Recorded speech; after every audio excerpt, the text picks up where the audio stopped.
তো এই হচ্ছে ভাত চলে আসছে, মুরগির মাংস 200 বাত, আর এটা আচার এবং সালাদ পর্যাপ্ত।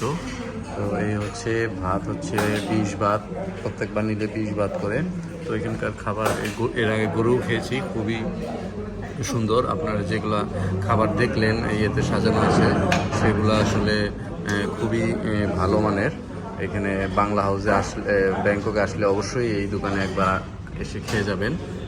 এই খাবারটা খুবই আমার কাছে ভালো মনে হয়েছে, এবং পেট ভরে খেতে যদি চান, অন্যান্য খাবার তো টেস্ট করবেনই, বার্গার কিং থেকে শুরু করে এদের স্থানীয় খাবার শুরু করলেও স্থানীয় আবার খেতে পারবেন কিনা বলতে পারতেছি না, টাকাটা ওয়েস্ট হইতে পারে, কিন্তু এক্সপিরিয়েন্স করে দেখতে পারেন। কিন্তু যদি রাতের ঘুম ঠিক মতো হতে চায়, রাতের ঘুম যদি ঠিক মতো করতে চান, তাহলে অবশ্যই এই বাংলা খাবার খাইতে হবে।